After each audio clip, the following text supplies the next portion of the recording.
nombre es Carlos Aguad García, soy neumólogo. Vamos a tratar el tema de diagnóstico de la tuberculosis parte 1. El contenido tendrá los siguientes aspectos: introducción, diagnóstico clínico, diagnóstico microbiológico, diagnóstico histopatológico, diagnóstico de la infección tuberculosa latente y algoritmos diagnósticos. Todo este tema estará dividido en dos partes. Haremos inicialmente la primera parte. El marco legal de la tuberculosis en Colombia está reglamentado por la Resolución 227 del 2020 del Ministerio de Salud y Protección Social en un documento que se denomina Lineamientos Técnicos y Operativos del Programa Nacional de Tuberculosis. En este documento es claro que debe implementarse algoritmos diagnósticos y esquemas de tratamiento, de tal forma que haremos referencia frecuentemente a los lineamientos. Dentro de estos lineamientos hay un aspecto clave en el diagnóstico, que es el tema de la detección. La palabra detección tiene un significado diferente a diagnóstico. Detección es lograr saber que una persona tiene la enfermedad en una etapa suficientemente temprana. Muchas veces hacemos referencia a los diagnósticos precoces de la enfermedad. En el caso de la tuberculosis, por ser una enfermedad subaguda, el diagnóstico precoz de la enfermedad depende básicamente de la sensibilidad de los métodos diagnósticos e incluso de la sensibilidad de los pacientes para detectar síntomas o de los médicos para darle valor a esos síntomas. Se han hecho notables esfuerzos y progresos en los últimos años para que la detección de la enfermedad sea en etapa cada vez más precoz, y esto obviamente depende de la evidencia. ¿Qué pruebas hay para esto? Hay pruebas bioquímicas, fisiológicas, citológicas y radiológicas. El impacto de detectar tempranamente es reducir la mortalidad, y en el fondo la detección va dirigida a personas sanas y no en respuesta a un síntoma, un signo o un diagnóstico. En tuberculosis, la detección básicamente está dirigida a la búsqueda de casos y a la realización de los métodos diagnósticos aplicados en algoritmos. Los lineamientos nos hablan de casos de tuberculosis, o sea, pacientes. Los casos son bacteriológicamente confirmados, que es lo ideal, clínicamente diagnosticado, que no es lo ideal, pero supone un paso adelante para tratar rápidamente al enfermo. El caso que se descarta, una vez aplicados los métodos, se dice que no tiene la enfermedad. Y desde el punto de vista de la sensibilidad a los fármacos, existe en los lineamientos la definición de casos sensibles y los casos resistentes. Y hay un capítulo especial en los lineamientos que se llama caso especial. ¿Qué es un caso especial? Es aquel que no es típico, no es habitual, requiere la orientación por parte del personal con mayor experiencia y se refiere a situaciones clínicas como relacionadas a resistencias, comorbilidades, tratamientos quirúrgicos o a situaciones no clínicas, problemas de adherencia a los tratamientos, renuencia al cuidado de la salud o situaciones sociodemográficas, económicas, logísticas o administrativas que interfieren con el cuidado sanitario. En los lineamientos se habla de la tuberculosis presuntiva. ¿Qué es una tuberculosis presuntiva? Es aquella persona con síntomas o signos sugestivos de tuberculosis que identifica el médico. Se podría corresponder a lo que conocemos anteriormente como sospecha de tuberculosis. Y esto estará fundamentado en síntomas, a veces hallazgos no comunes, especialmente en tuberculosis extrapulmonar o en formas de tuberculosis pulmonar no común.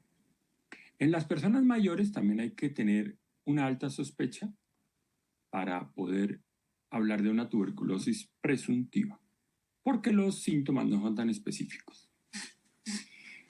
Pasemos al punto del diagnóstico clínico.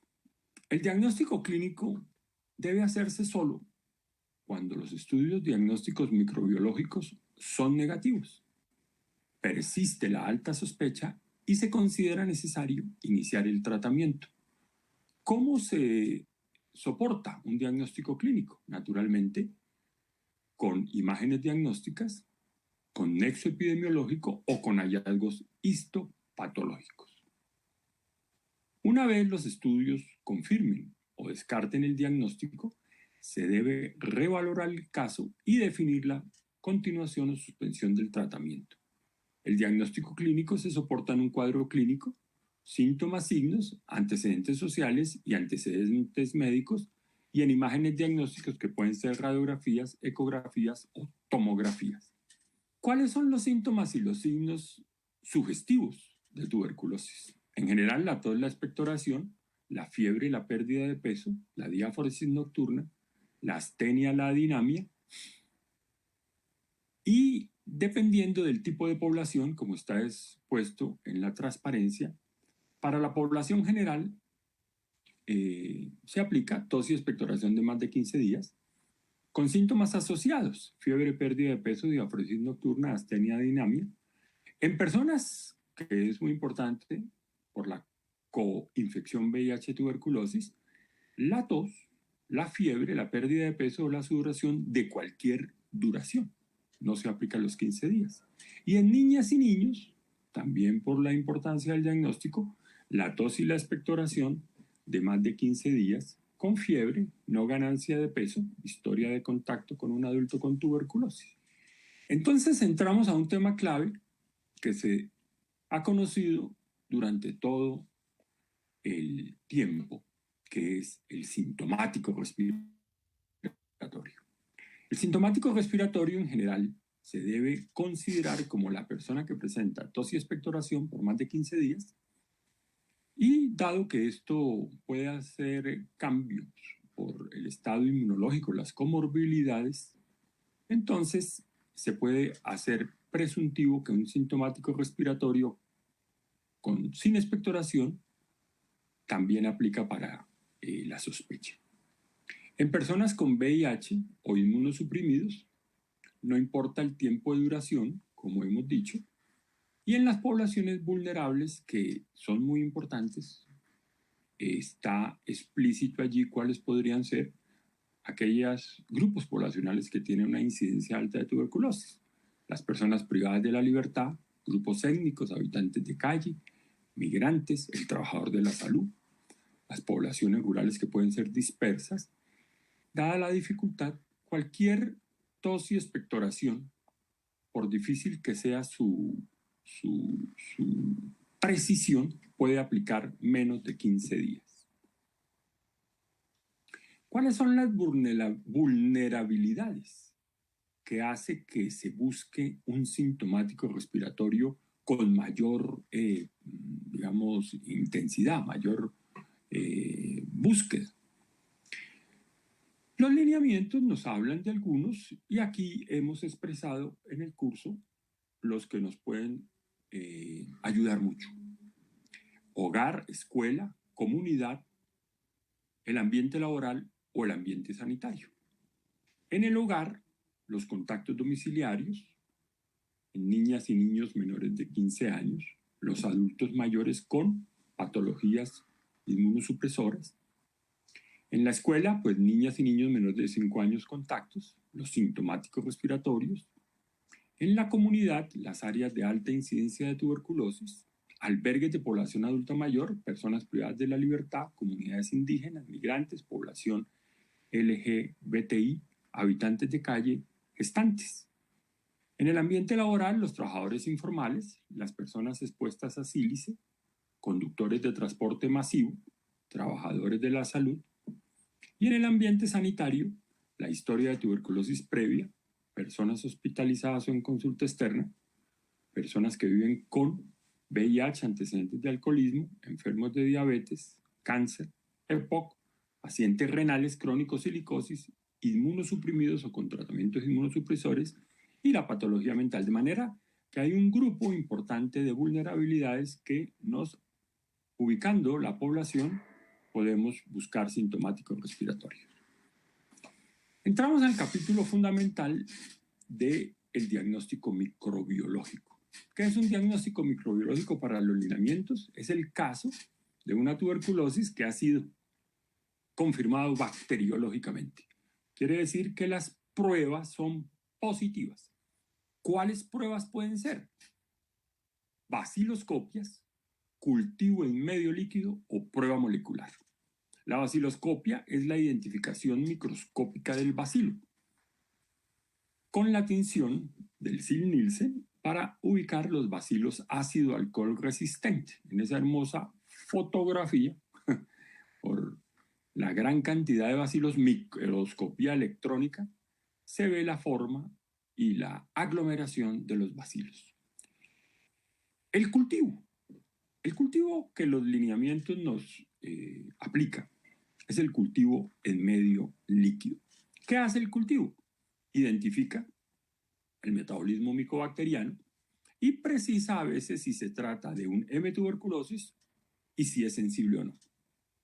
He puesto allí la histopatología porque los patólogos con sus tinciones especiales en los especímenes, con las coloraciones de ZN, pueden ver el bacilo tuberculoso en los tejidos. Y además pueden ver los aspectos histopatológicos que ayudan mucho en la confirmación de una tuberculosis, tratándose de una enfermedad granulomatosa, necrotizante, crónica o caseificante. El patólogo ayuda mucho.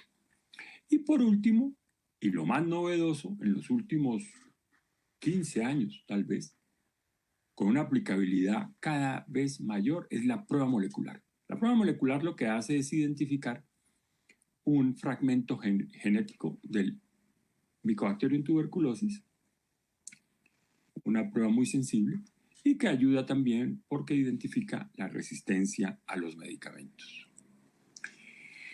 La baciloscopia, que fue el método aplicado durante tanto tiempo y que aún sigue siendo un método aplicado comúnmente para el diagnóstico de la tuberculosis, dado el invento o el descubrimiento del Dr. Koch, tiene una sensibilidad diagnóstica baja. Allí en la transparencia se ve cómo en los primeros semanas o incluso meses de que un paciente padezca una tuberculosis, la baciloscopia puede ser negativa, porque solo hasta que haya un número suficiente de bacilos, los bacilos ácido alcohol resistentes en las tinciones de ZN, un número suficiente, la baciloscopia será positiva. Allí está anotado que se requieren entre 5 a 10.000 bacilos, 5.000 a 10.000 bacilos por milímetro cúbico de muestra para ser positiva, lo cual da una sensibilidad baja. ¿Qué muestras se utilizan para la baciloscopia? Cualquier secreción o cualquier líquido del cuerpo, secreción ganglionar, líquido cefalorraquídeo, drenaje de abscesos. En el esputo en particular existe la estrategia de la muestra seriada. La primera en el momento de la detección, la segunda en el primer esputo de la mañana siguiente, cuando el paciente se levanta, y la tercera muestra, un segundo esputo previa a entregar la segunda muestra. Esto es lo que se denomina baciloscopia serial. Pero se puede hacer baciloscopia en cualquier líquido o cualquier secreción del cuerpo. Es muy importante saberlo. ¿Cómo se interpreta la baciloscopia? De acuerdo a lo que usted ha notado y que probablemente todos lo reconocemos, por cruces. Una cruz, dos cruces, tres cruces, dependiendo del número de bacilos que se encuentra en los campos microscópicos observados. El cultivo. Tradicionalmente, o en realidad lo que hemos utilizado durante mucho tiempo ha sido el cultivo sólido, que se ve ahí la transparencia, el tubo con el medio del Owenstein-Jensen verdecito, o el Ogawa-Kudo que se utiliza en Colombia o que se utilizó con las colonias cuando crece la micobacteria. Colonias cremosas de ese aspecto muy familiar para las microbiólogas y las bacteriólogas. ¿Cuál es la base del cultivo? La base del cultivo en medio sólido es que crece lentamente las colonias en medios enriquecidos, como se ve allí.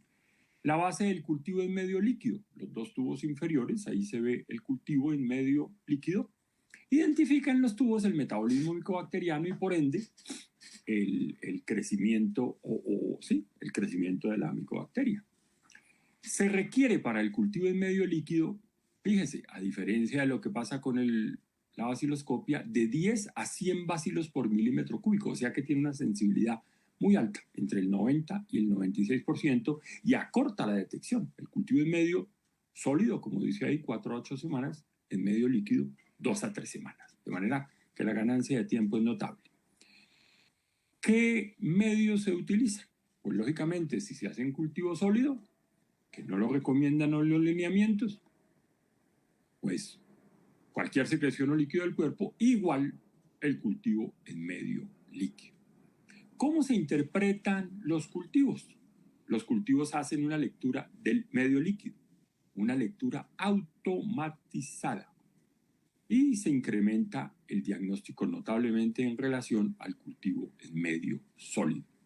Y la ventaja es que se puede también identificar la resistencia o la sensibilidad a las medicaciones.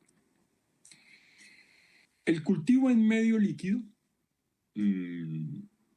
es el gold estándar. Está basada en la prueba de detección de componentes específicos del ADN del complejo M tuberculosis por una PCR en tiempo real y puede identificar menos unidades formadoras de colonias, entre 16 a 150 unidades. Detecta mutaciones genéticas en la micobacteria que le confieren resistencia a los fármacos con una sensibilidad variable pero alta. Y hay muchos tipos de medio líquido. Está el Expert, que detecta resistencia a rifampicina. Está el BD-Max MDR, que detecta resistencia a rifampicina y isoniazida. Está el Abbott Real Time, que detecta resistencia a rifampicina y isoniazida. El Genotype, que detecta también resistencia a rifampicina, isoniazida, quinolonas y aminoglucósidos. El Aniplex, que también detecta resistencia a rifampicina, isoniazida, quinolonas y aminoglucósidos. Y hay otras pruebas. Cada una de estas pruebas, pues obviamente tiene una